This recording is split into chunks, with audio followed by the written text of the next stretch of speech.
everybody. Good morning. Welcome to the 10th season of Project 180's Strong Voices, Strong Subjects lecture series. We produce it in partnership with our friends, the Boxers at the Boxer Diversity Initiative. I'm Barbara Richards, the president, CEO, and founder of Project 180. And I'm Joe Malave, a proud board member since 2019. Thank you for joining us, and welcome those who are new to Project 180.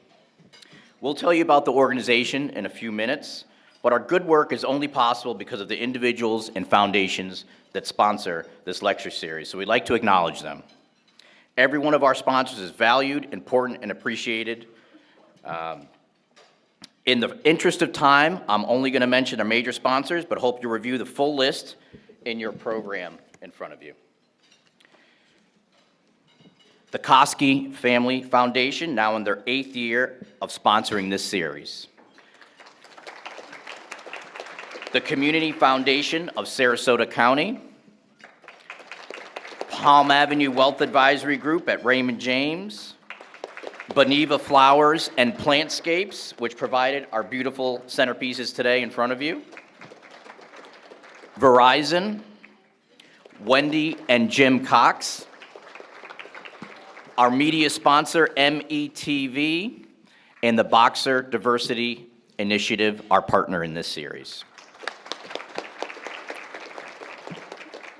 All of our sponsors express their deep compassion for those we serve through their kind support of this lecture series.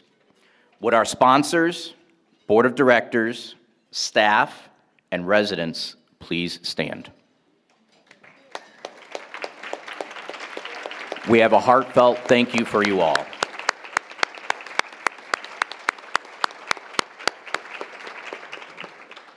And a very warm welcome to those of you who are unfamiliar with Project 180.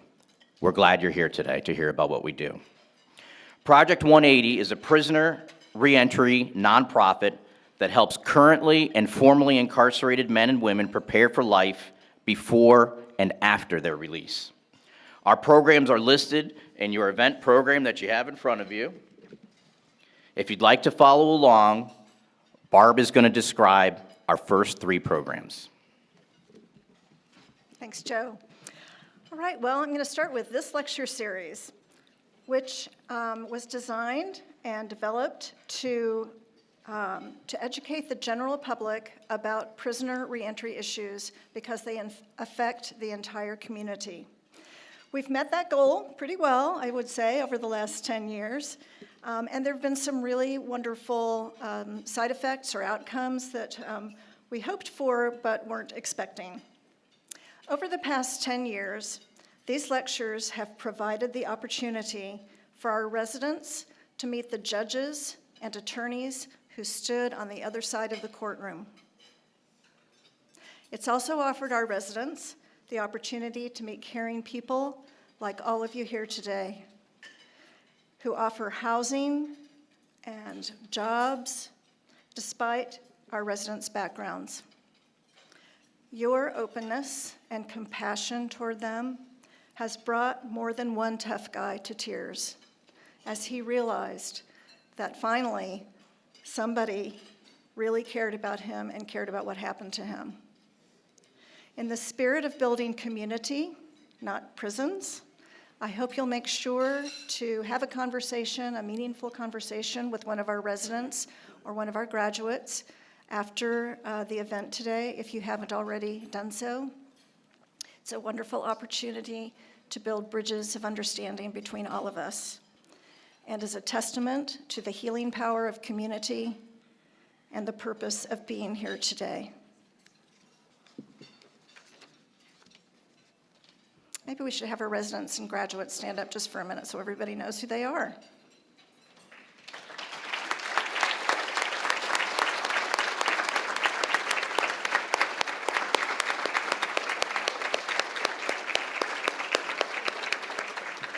They're doing an awesome job. So our residential program is the dream that sparked the founding of Project 180. It's a very special initiative that operates like a family just trying to figure out life together. When our residents, our newer residents, come into the program, they have a concept of how to live on the outside, but most have never done so. Early on, a resident may feel out of place. The term imposter syndrome has come up year after year. While getting settled into a new way of living, the things that come up for all the rest of us come up for them as well. Issues with communication, finances, how to be comfortable in my own skin, work-life balance, and being responsible seemingly for everything at once. It can be overwhelming, exhausting, and confusing. Here you are, trying to build a new life, and all these things are just stacking up. But the guys aren't alone. They have caring staff to turn to, as well as each other. There's always a core group of residents who have been there longer and are a bit farther ahead. And these older residents, not in age, but in length of time that they've been there, provide good counsel, they model consistency, and a sense of family emerges that helps the newer residents relax into a bit of vulnerability. A moment of giving up and giving into the process, plus trust and assurance that he can make it down the road to that other side and feel more comfortable himself. This important program exists only because of community support. The Charles and Marjorie Barancic Foundation bought our first house for us in 2019. That ensures that our men can continue transforming their lives into the future. A generous grant and low-interest loan for our second home came from Community Foundation of Sarasota County at the end of last year. Generous contributions from Gulf Coast Community Foundation help us operate the program. And for years, the Koski Family Foundation has sent moral support and financial help with their kindness and friendship. And then hundreds of donors like you and me also make this program happen as well. We can't thank you enough. It literally is a life-saving program. The third program I wanted to tell you about is First Week Out. It doesn't just help during someone's first week. It's our newest program, and it breaks new ground in Sarasota County. Prior to this program, men and women returned to Sarasota County from state prison on the bus, usually with a small bag of belongings and a steep uphill climb to get the resources they need. First Week Out makes contact with these men and women months prior to their release from state prison so that we can make a plan together, help them get back to Sarasota. Our own Chuck Dockery, who heads this program, goes to the prison and picks them up. He has a bed waiting for them, and we provide 2 weeks of funding for them to get started again. Plus, they have Chuck as an advocate. He has lived experience to help them navigate their first months out, and he helps them in every possible way.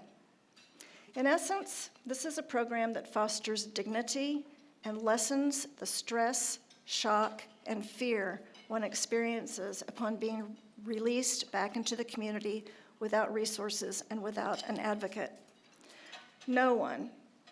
Nobody should have to spend his first night or spend their first night on the street or in the woods when they come back from prison. We make sure no one has to scrabble to survive because we offer immediate and long-term assistance. Community Foundation of Sarasota County, UNI, the Bean Giving Fund, and Koski Family Foundation are major underwriters of First Week Out. And just so I'm not leaving anyone out, Ian, would you wave your hand? Ian runs our residential program, and Marla runs me. I'm her client. And she also runs our financial literacy program. Joe? Barbara hasn't told you about the outcomes of our residential program and First Week Out, and I'm happy to be able to report all this to you. The rearrest rate for residents who left the residential program early is typical of national rates. It's about 29% for those who left our program early. The rearrest rate, though, for residents who have graduated is 13%. That's less than half of the national average. And first week out, we served 44 clients last year. That means Chuck reached out and brought in 44 people that were coming into our community. So 44 people coming back to their community fresh from state prison. Of these clients, only 6 reoffended, which calculates to 14%, again, half of the national average. And I'm a certified financial planner. I manage money for a living. If I look at it in my terms, that means I'm getting a great return on my money, and I'm lowering my downside, my risk. These are great, great numbers, and thank you, Barbara, and everyone in the program for doing all the work that you do. So this tells us that with your help, compassion, financial support, public safety will increase while formerly incarcerated men and women contribute their labor and talents to our community. Before we go on to welcome our speakers, there are a few things that have happened since we've last spoken with you. We were on national television. A producer from PBS reached out for some referrals after Hurricane Ian and became impressed enough with our work to feature Seth Campbell from Project 180's residential program on the evening news. Seth was great.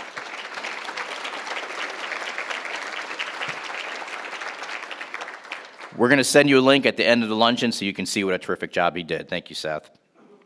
On the residential program front, this time last year, we owned one home, the one purchased by the Brancic Foundation, and rented a second. We found a home we could buy, and thanks to the substantial grant and low-interest loan from our friends at Community Foundation of Sarasota County, we were able to purchase it. The guys moved in during the final days of December. In fact, the very night that Barbara signed the closing papers, they were moving into the new house. They were so excited. So that was our second home, but the need is still great. We're now planning to purchase a third home to increase the impact of our residential program by 50%. We'll hope for your support in doing so today and in the future. Thank you.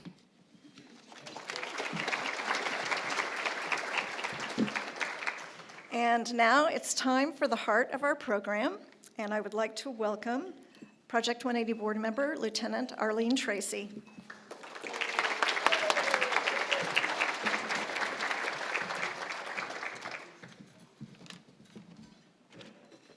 Good afternoon. My name is Arlene Tracy, and I serve as a lieutenant at Sarasota County Sheriff's Office. I joined the Project 180 board because Barbara Richards' infectious passion for helping people change their lives and in turn change generations. Since the beginning of the residential program, Project 180 has provided safe, stable, long-term homes for 88 men to rebuild their lives. They helped our residents find full-time employment at workplaces that are quality: Beneva Flowers, Bishop Aluminum, and Atlantic TNG. They helped them achieve financial stability while learning new life skills like grocery shopping, cooking, cleaning, and how to be a good neighbor. And speaking of cleaning, from what I understand, they hold each other accountable for dirty dishes in the sink. While all of this is happening, as Barb mentioned, the guys get to meet you and local dignitaries.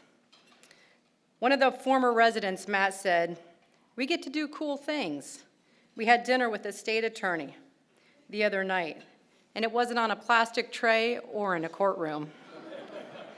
This program is terrific for the guys. Matter of fact, Project 180, as of this coming week, has been a nonprofit for 15 years now. And this Strong Voices lecture has been going on for 10 years. So thanks to your support, that has been a possibility.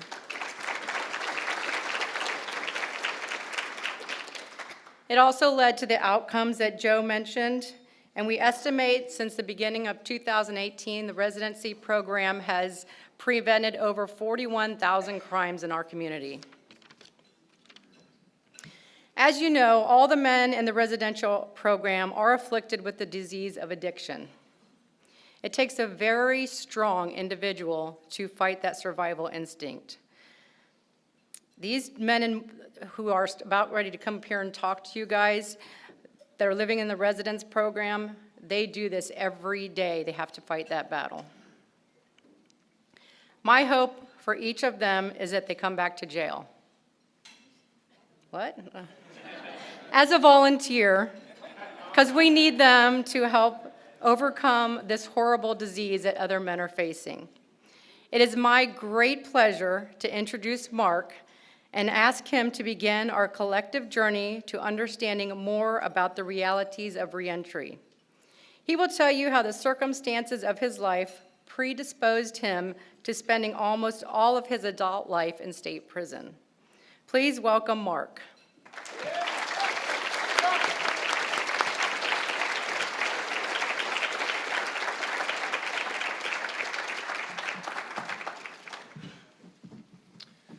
Well, hello.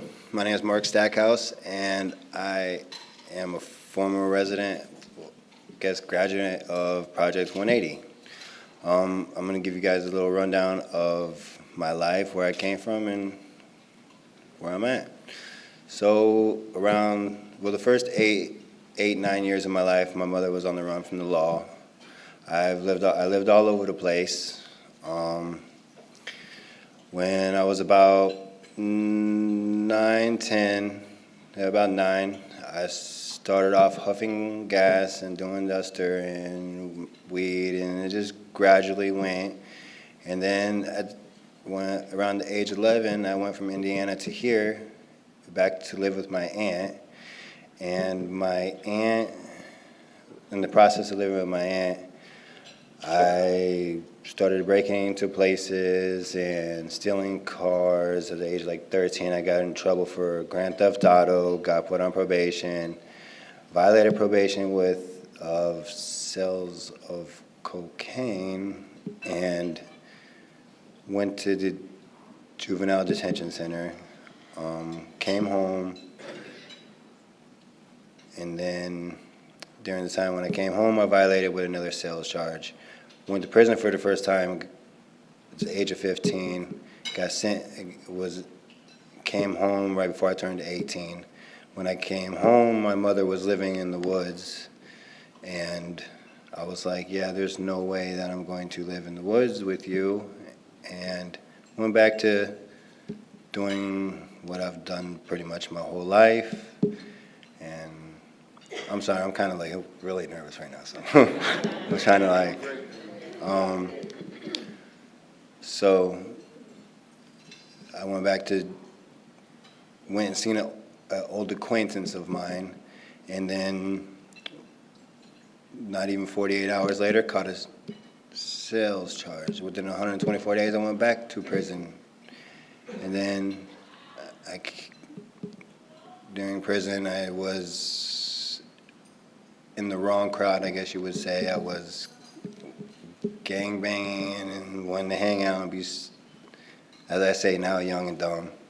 And then I came home and once again was left, had no support, nobody there.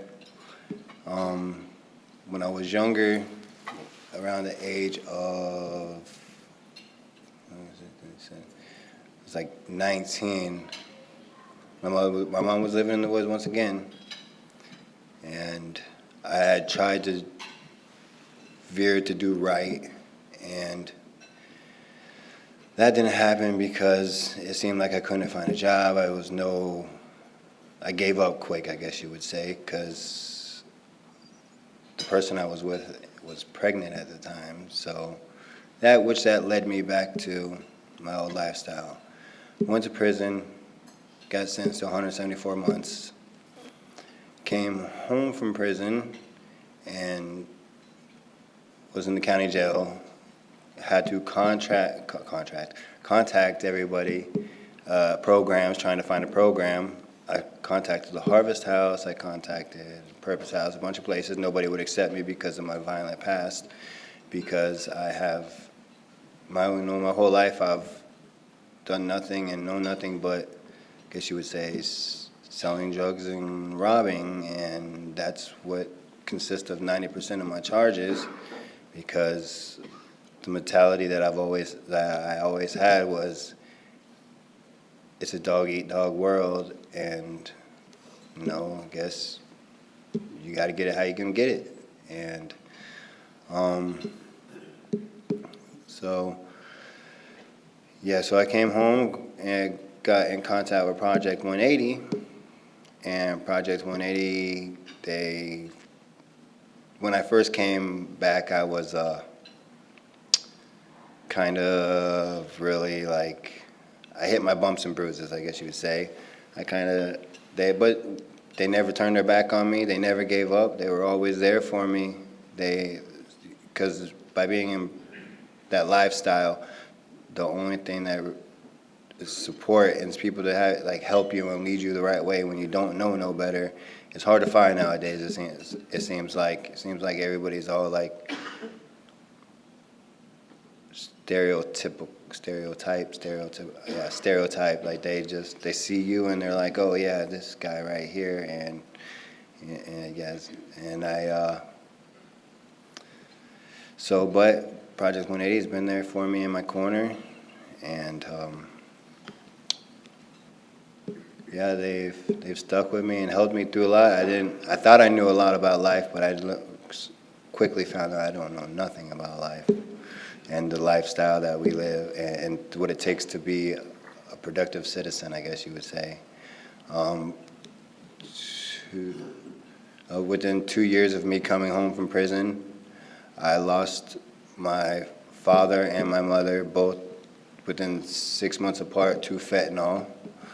And my aunt's husband, I don't know what he would be considered, I think it's my uncle-in-law or something like that. He died of cirrhosis of the liver he was a bad alcoholic. So my whole life I've been in and out of the system, and never really had no discipline, no way of life, shown no way of life. But Project 180, when I came home, I was shocked because they came to see me, so I thought I had to go to a court date. The next day they called me to roll it up, and I was like, wow, how do you do that? So I got out, and there's been times along this journey within the last year that when I first got out, like Ian telling me to do my chores or something, and I'm like, and I buck against the system, I guess you would say, and then I get my mind right back, right, and I do it, and I had help along the way of getting a bank account and learning money management and how to, being held accountable for my actions and all types of stuff I guess you guys do in this world, and so I'm trying. I just moved down to Project 180 and got my own place and am trying to live life. My fiance says I work too much, but that's what we do, I guess.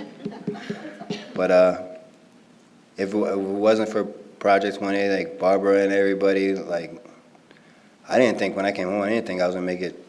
I figured 2 months, get a little bit of money. First sign of they want to kick me out, I'm running, and I've hit them bumps and bruises and had that stinking thinking sometimes, and they've helped me. They picked me up. And it's like a big family. It's that we're here for each other. Anybody needs anything, we help uplift each other. It's amazing. I don't even really talk to my family because all they want to do is use you, and they're still in their old lifestyle. And it's like the people in this program, the friendships that I've bonded with is like no other. They're more amazing than friends than my family, and they're great, and so I owe everything the man I've become now, I owe it to Project 180, and of course you guys, for standing here in our corner and helping us and having faith in us and keeping us afloat, I guess you would say, or something, because if it wasn't for people like y'all, then we would probably be back in the same spots we've been. And it's not what we want. And I just want to say thank y'all, and sorry for kind of blabbling, and I had it in my head what to say, but that went out the window when I got up here. Let's go. Okay.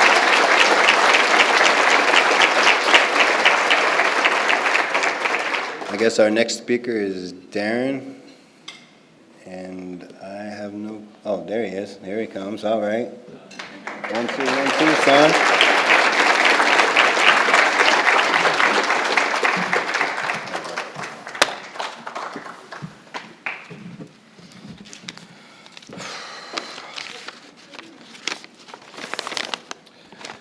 Good morning.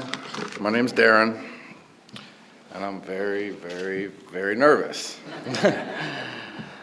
So I'll just start with a little bit about me. The hurdles I had to overcome after being released from my first 3 times in prisons were very internal. While I was in prison those 3 times, I didn't fit in. I didn't indulge in gangs, but I always found a way around the rules through manipulation.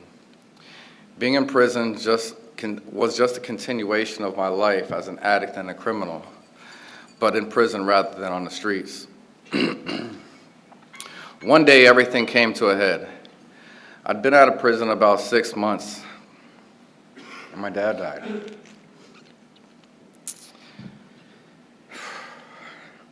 On that day, all the hatred and violence locked inside of me burst out. I was angry with God and with myself. I felt like I had caused my dad's death because of my lifestyle. It has caused him so much angst and stress that he had a heart attack. So many times I wish it had been me rather than him. I continued this way for 15 years. Finally, on February 21st, 2020, I was in handcuffs after a violent outburst at the UTC Mall. I was fighting the cops who had detained me and was being walked to the police car when a light went on. I knew that this was going to be my life if I didn't change. I broke down and talked to God. Please remove this drug use and chaos from my life. I want to know a way. Please show me how to live. After that moment, I was in a daze for about a month. I was in the Sarasota County Jail, the Blue Lagoon. I knew I was going to prison, and I finally broke down and requested the recovery pod. I was accepted, and upon starting in the pod, I jumped in feet first. I began opening up and let out things I never thought I'd tell anyone. It gave me a great sense of release. I began working the steps and ended up hearing about Project 180. Mike and Barb interviewed me and accepted me once I had done my prison time. From the time I stepped into prison this time, I took all the classes I could. I didn't receive any demerits. I had no loss of gain time, no fights, no drugs or alcohol. I was released October 5th of 2022. As I was leaving prison, I was handed a letter from the sergeant at the prison. And here's what it says. Congratulations, you made it. It is with great pleasure that I write this letter. Your everyday dedication and desire to better yourself was very impressive. I only ask that you continue the same drive and dedication you've showed in my class, to apply everything you've earned or have learned. Please know that you will be tested in every aspect of your life. As a man, you must understand that you will have disagreements, that's something we cannot control. But it is how we choose to respond to it that stands you out from the rest. Don't walk in nobody's shadows, not even your own. Be bold and courageous in everything that you do. You still got time to accomplish all of your dreams. Chase them with all of your might. Remember, work on self-betterment every day and be proud of your accomplishments, no matter how big or small. Mr. Darren, guide your children. They still have a yearning for your love. Teach them for yourself are wise. You yourself are wise. Show them love, for you know yourself what it is like to be unloved. Most importantly, lead them to God. Show them how good He is. Nothing is impossible without Him. In this world full of chaos, pain, dishonor, teach them to be good, just like you. Please understand that you will be judged and misunderstood, but they don't know the new you. Remember, take care of your credit. It is more valuable than money. I have so much faith in you, young man. I know you are going to accomplish amazing things. I leave you with this as a man. You must not neglect yourself of what you want to acquire in life. You deserve. When you walk in the room, be the first one to listen and the last one to speak. Fools enjoy the sound of their own voice, but wise men love to listen and favor time. This was the first time that somebody outside of my life told me they believed in me. The fact that he was a gang sergeant and never showed kindness or courtesy to any inmates made me feel different inside. It changed my outlook and perception of my life.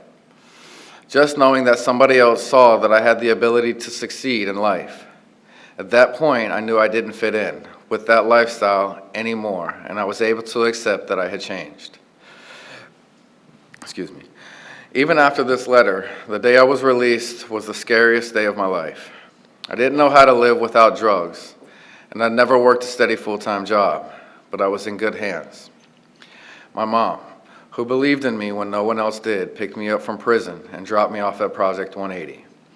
That was the day my life bloomed.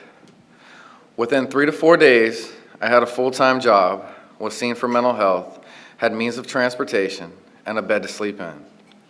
I felt that everything I'd done the last 3 years in prison was worth it. All the classes, staying out of trouble, and my dedication to recovery. I've continued to complete all requirements of Project 180 and financially support my son. Before, the hurdles were internal, but now there's been one external hurdle that I have not been able to get over.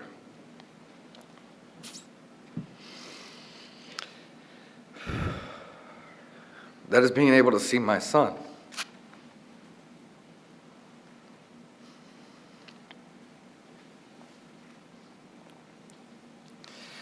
I haven't been able to do that yet because of my poor decision making. I still need to earn the trust of his mother and stay focused and persistent on my current lifestyle. I've taken all the steps under my control to clear up the wreckage of my past and look forward to the opportunity of being a good father. If I don't continue my current lifestyle and focus on my change, I won't be able to succeed at accomplishing this external hurdle that so deeply affects my heart. So I focus on work, sobriety, honesty, dependability, and being responsible. At work, I got a raise, health insurance, and all the things my father taught me paved the way for this moment in my life. I have no urges to use. I still deal with my anger, but it's not so out of control. I seek professional help and confide in people I admire and trust. These are people focused on long-term sobriety, who pay their bills and take care of their families without living in the street life. I've taken steps to mend relationships I thought were severed and have lived up to my mother's prayers for me to be the man I am now. I have a relationship with my uncle, my grandparents, and I'm reaching out to my sister. So at this point, I've overcome a lot of hurdles and have achieved my first goals, and I'm setting out more goals for myself. Before, I thought there was nothing but slums, streets, and drugs for me because I never supported or believed in myself. Today, my worst day is better than my best day high. I am a person, a father, a boyfriend. I take meetings into detox to remind myself I'm one drug away from being where they are. The hurdles I've had to face after this final release from prison are completely different than I faced in the past. I'm willing to face the consequences of any decisions I make because my decisions are no longer made under the influence of drugs or alcohol. Thank you.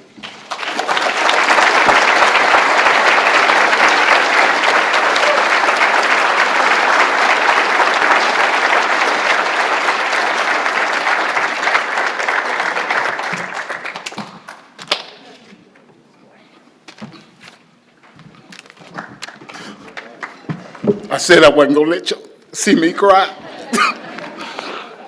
Hard at the fault. Good morning. I've been asked to speak on my adjusting to life on the outside and what surprised me the most. But first, let me introduce myself. Wait, let me get this on. Wow, Darren, that's a friend of mine. My name is Dave. My friends call me Yogi. So I hope by the end of this luncheon, and there's a lot of y'all here today.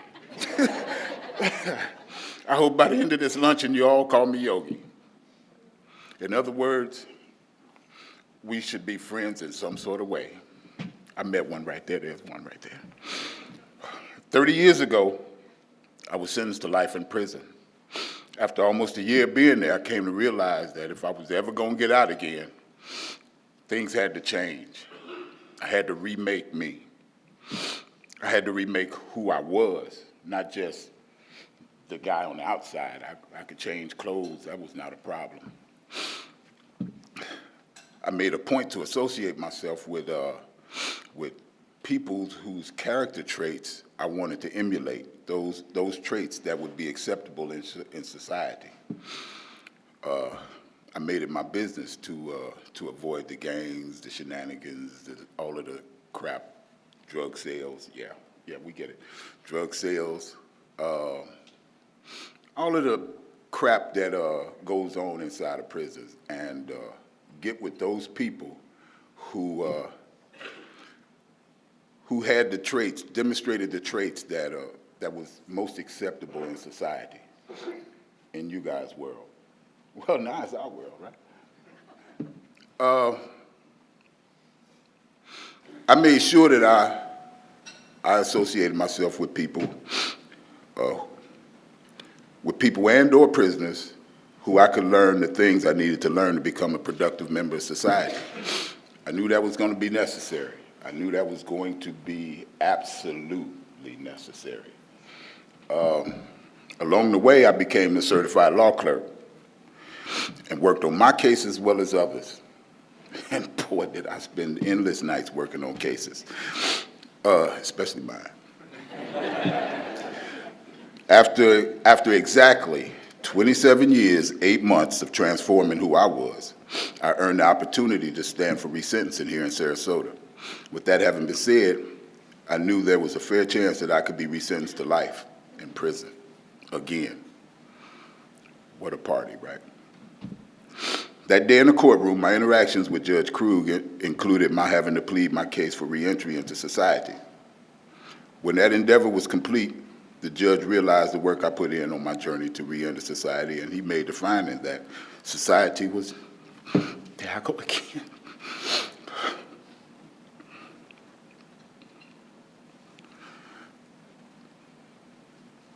You guys were no longer best served by sending me back to prison.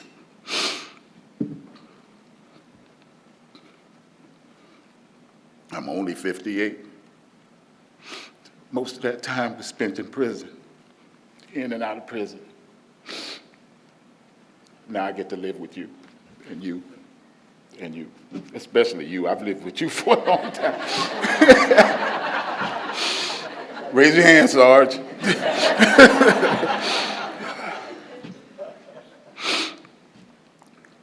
As you may imagine, that was my first big surprise. When Judge Krug said society was no longer be served with you behind bars. That meant to me, I could be a success in this world, in this society. Things like that don't happen to me. I keep waiting for the other shoe to drop. During the court proceedings, I had to stay in the county jail. Hold on, let me clear up because I got to introduce somebody.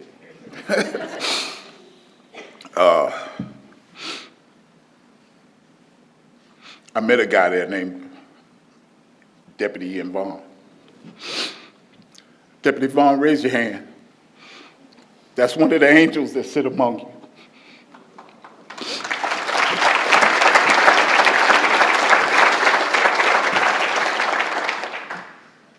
That's Deputy Vaughn of the Sarasota County Sheriff's Department. That's their friends. I guess you could say another big surprise to me was the fact that one of the first people I could sincerely call a friend would be a cop, right? Deputy Vaughn reached out to Project 180 for me. They in turn accepted me. And that's when it all began. The real magic began. I got to meet people like that fella right there. Raise your hand, Dave. That's my boss / coworker. I don't know any coworkers that sign your check, so that's my boss. The day my sentence was overturned, December 21st, 2022, a couple of months ago, Deputy Vaughn had me out of the jail that evening. I waited longer for Ian back there to pick me up that evening than he did to get me out. My first moments out as a free man, I saw one of the deputies that I had worked for in the county jail. He knew I had a life sentence while I was there, so imagine a look of surprise on his face. Boy, did that make me smile. It was involuntary, but it made me smile.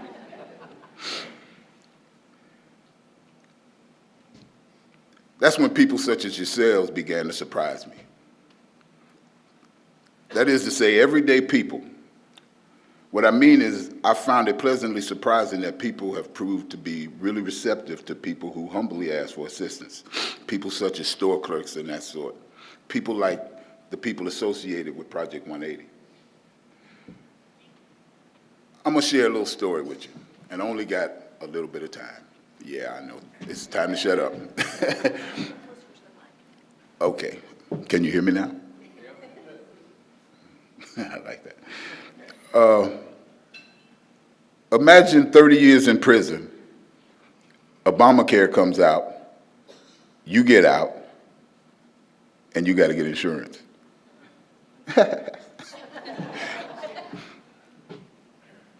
I call to find insurance.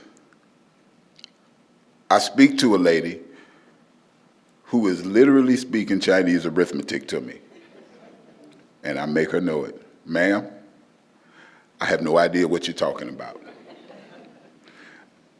I don't know anything about this, but let me be honest with you. I just spent 30 years in prison, and this is my first opportunity to do something for myself, and I'm buying insurance. I need you to treat me as if I were your child when it comes to this stuff. She says, oh, well, okay. My name is whatever her name was.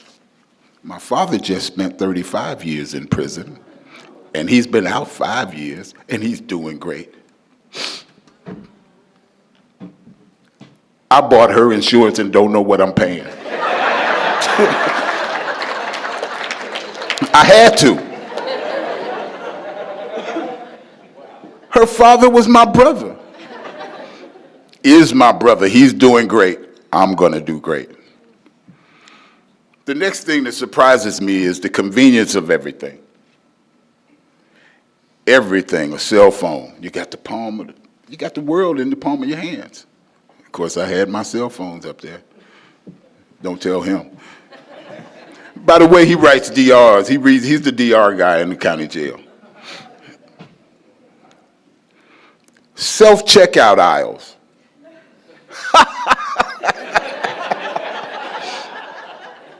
One more time.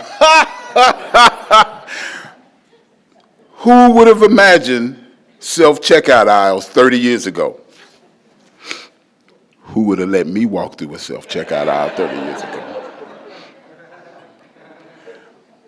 You guys wouldn't even walked with me through a checkout aisle, self-checkout aisle 30 years ago. Because of course I'd have been running. But anyway, the convenience of self-checkout aisles, that surprises me.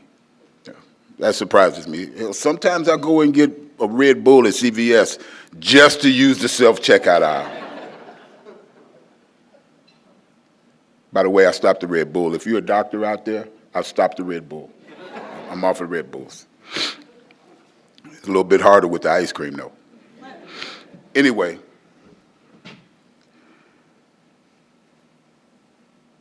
There's been times when I sat on the side of my bed,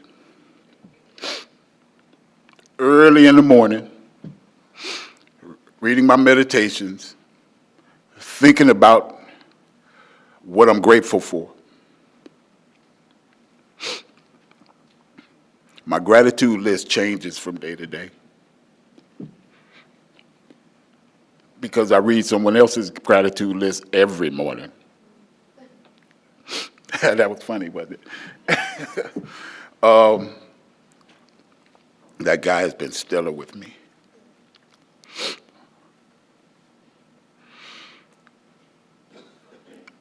I hardly ever return a gratitude list, but when I do, I feel like I have to because I need you to know this is how I feel. Of course, I do my own gratitude list. I keep it in my head, and I don't share it every day. And I got 1 minute. I'm grateful for that, boy. But anyway, I thank God for people like you, whether you're a part of this program or not, because you are who I emulate now. Judge. Never met her, but I know she's a judge. I thank God for people like you, whatever your name is. I thank God because I endeavor to stay in this society. I endeavor to be just like you. Project 180 has given me that opportunity. Project 180 has allowed me to be friends with people like Darren, Ian, where you at? Oh, there you are. Barbara, raise your hand, Barbara. That's the ultimate angel right there. Oh yeah, you too, Seth, Jeff, Mike, Tom, my roommate. That's my roommate. Oh yeah, Greg, especially Greg. Ladies and gentlemen, I'd like to take this time to thank you all for being a part of my world. Thank you all for allowing me to be a part of you.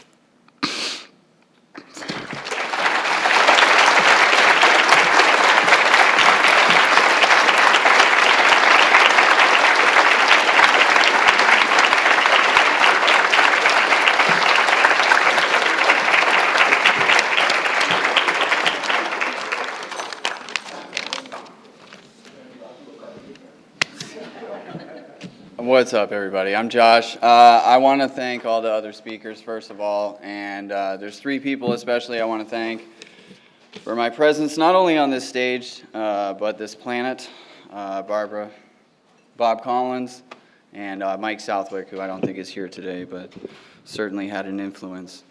I lived at Project 180 from January of 2020 to August of 2020. I would say the biggest difference between my life now versus my life before Project 180 is that I am no longer in survival mode. My life doesn't feel like one constant ongoing crisis after another. In active addiction, it's always, how am I going to not be in withdrawal? How am I going to run away from this feeling? How am I going to get a little bit of money? It's just you're constantly scheming, and that is just not a part of my daily life at all. My life is stable today, and instead of running away from something negative or some bad feeling, I have an opportunity to run towards joy and run towards peace. It's a subtle distinction, but it's a very important one. So my life feels stable, right? And that stability trickles down into every area of my life. The first is work. I mean, I get to sit in an air-conditioned office and answer a phone and play with an iPad, and somebody pays me for it. That is such a foreign concept to me. I've worked with my hands my entire life, whether that be in construction or the restaurant business. And now I finally have had the stability to be at the same place long enough to go from laborer to project manager to sales manager. And now I'm in a position where I get to hire people and I get to extend opportunities to others. But it can't be all work all the time, right? I do a lot of fun stuff. I love to go to museums, art shows, concerts. I go kayaking, camping, hiking, rock climbing, all this fun stuff that I never had a chance to do in active addiction because I might have had $20 to my name if I was lucky. Or, I was just always worried about not being in withdrawal, essentially. Back to music is my passion. I get to, like growing up, I was always getting kicked out of bands and selling my guitars and stuff. And you might have a problem if you're getting kicked out of a rock band for doing too many drugs. But I'm happy to report that I've had the same guitar for almost 3 years. I have not had to sell it. I get opportunity to master all these songs that I always grew up wanting to play. I just never had the discipline to do it. And now I'm in a position where I really have an opportunity to learn and grow as an artist. Another thing that brings me a lot of fulfillment is doing stuff like this. I mean, speaking, I get to go into detoxes, I get to go into the jail and carry a message of hope. And that's extremely important for me because when I was in that position, I really just needed 1 or 2 people that I could really connect with and look at them and say, hey, they've been through everything I've been through. They found a way out to the other side. And, I can do that. I want what this person has. And now I get an opportunity to do that. And it's so fulfilling. And, it's those relationships that we form that carry us through sort of the emotional turbulence of day-to-day life. Everything is not unicorns and rainbows. Life happens. I've been through a few breakups, had some frustrations at work. That stuff's all kind of par for the course when it comes to early recovery. And one of those relationships that helped me a lot was my best friend, Matt, man. We were cellmates in the recovery pod. And we both got out around the same time. We both stayed doing good. We worked out together 2-3 times a week for years. And was one of my closest friends. And, in April of last year, he was killed in a car accident on Fruitville and Tatum Ridge. Killed instantly.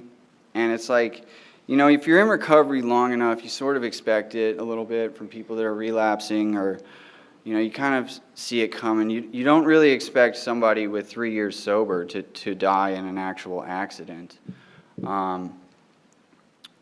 But I was able to elevate because of that tragedy. I was able to lean on my support group, talk to my sponsor about everything, and I was able to grow and change from that experience instead of just pressing the self-destruct button because I didn't want to be present with what I was feeling. I think the most obvious and rewarding area that stability has kind of helped my life is, my relationships with my family are restored. My family was the first victim of my disease, and they continued to be a victim of my disease for most of my adult life.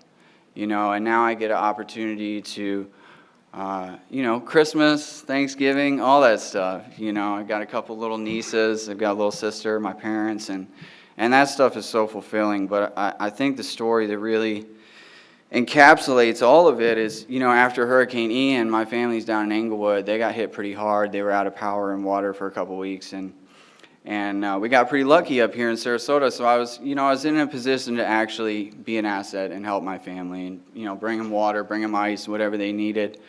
And it was maybe the second day going down there that, I hopped out of the truck and my little 5-year-old niece comes running up to me, barrels into my leg, and just hugs me and says, "Uncle Josh, you're my hero," And trust me, I've done them all. There is no drug in the world that feels like that. It's a pretty amazing feeling.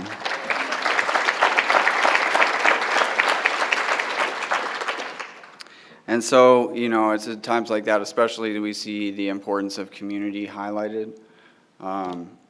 I'm speaking only for myself, but I really feel like it was this sense of self and other that sort of made my criminality possible in the first place. It was the separation consciousness, and now I really feel a powerful sense of community, a powerful sense of unity. You know, I get to be an asset to my friends and my family, and you know, people are counting on me, and I never felt that way before. I never felt a part of society. And now it's like, I'm just so grateful. I'm just so grateful to have this opportunity. I'm just so grateful to be able to get up and go to work and you know, to be able to call people and live just a normal life. It's exciting, it's fun, it's stable, but it's fun and it's healthy, and it's a constant work in progress. And I just really want to thank everyone here. Yeah, that's about it. I'm sure I'll think of something in about 5 minutes, but that's all I got. Thank you.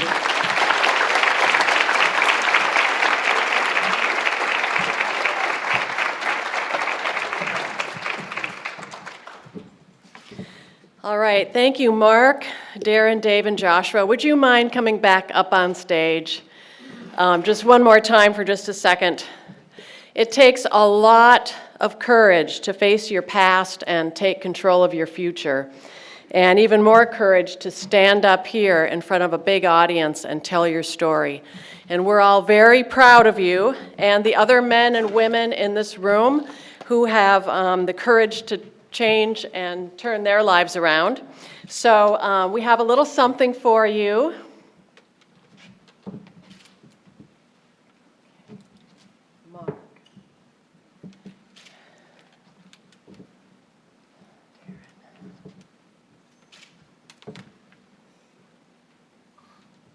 What's your name again? Yogi? It says David on there. That's my shirt's name. Joshua. So thank you very much. We hope that these plaques will remind you of the day you were up here in front of 150 people making new friends. So thank you, guys.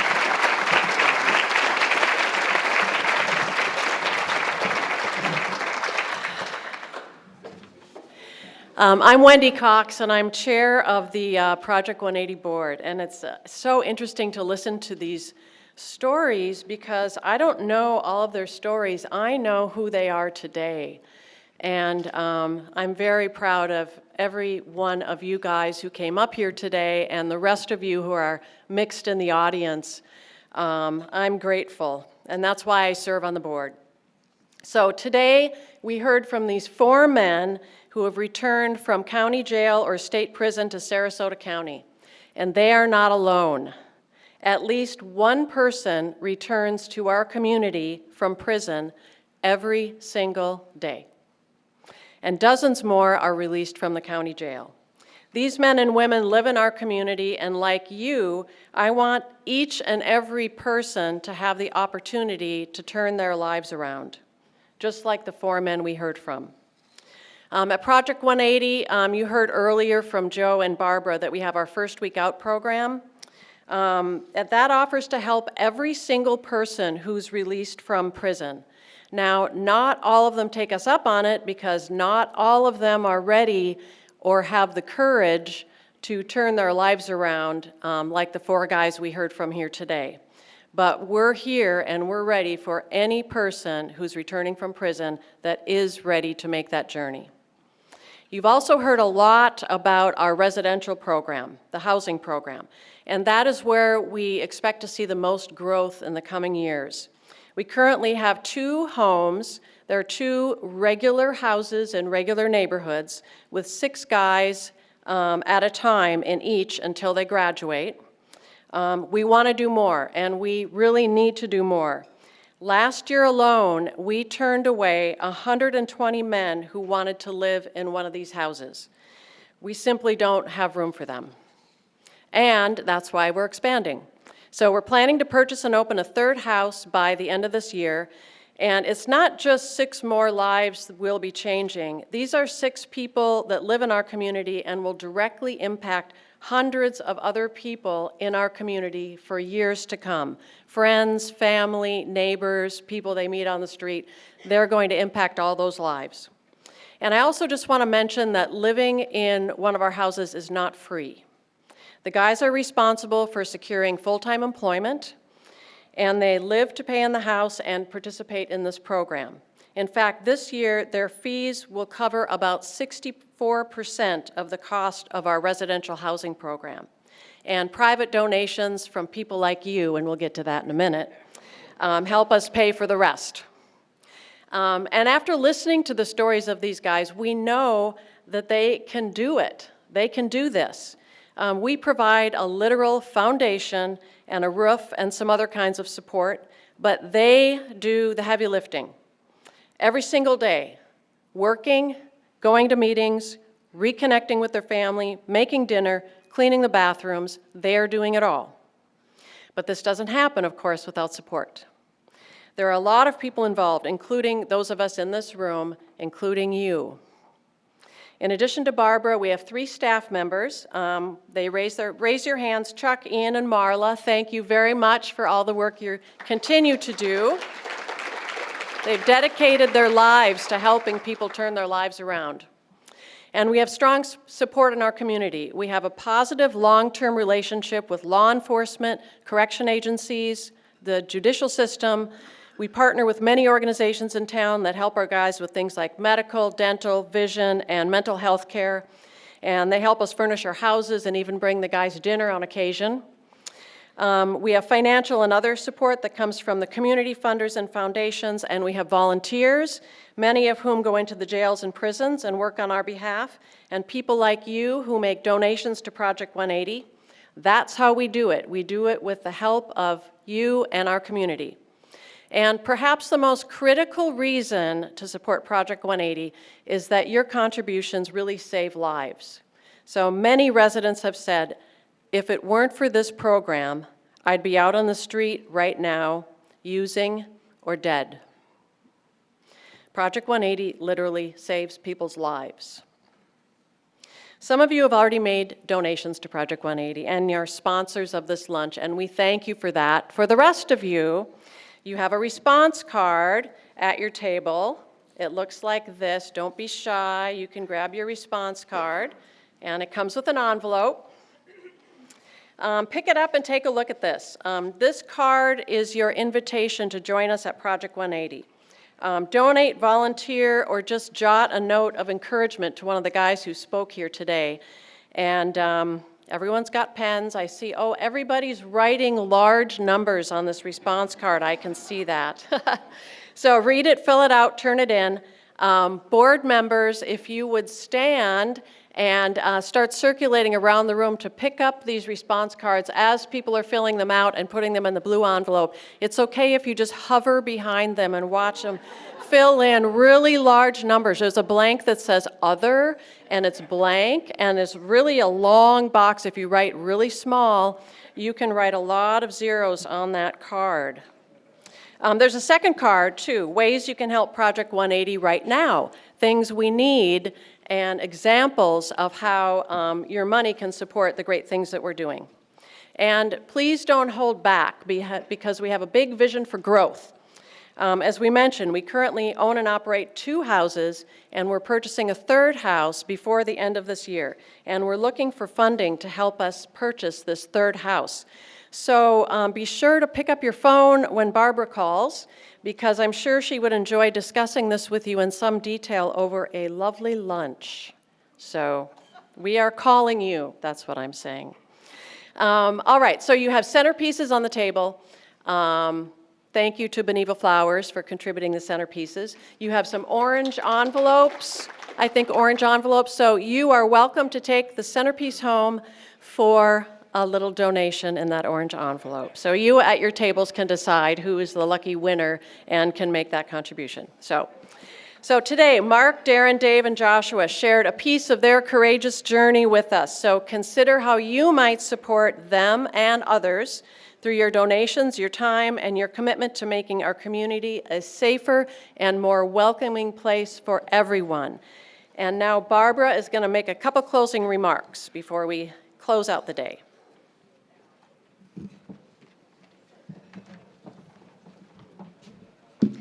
I think that we should give Wendy a round of applause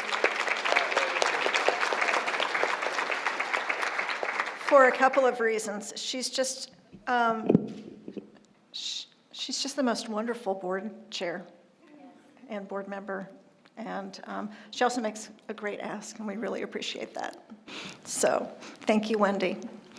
So I would like to give our sincere thanks to our sponsors, to Beneva Flowers and Plantscapes for the lovely centerpieces, our speakers, of course, Mark, Darren, Yogi, where are you? Yogi, thank you, and Joshua. To our photographer, Evelyn England of Sage Art. To the servers and the cooks who prepared our food and fed us today.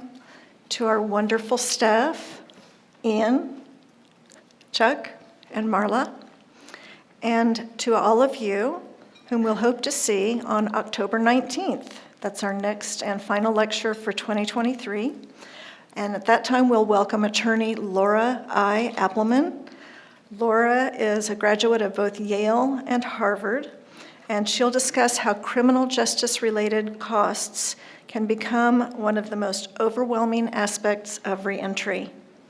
She identifies the many mandatory payments expected of reentering citizens and details how these payments can lead to years of indebtedness.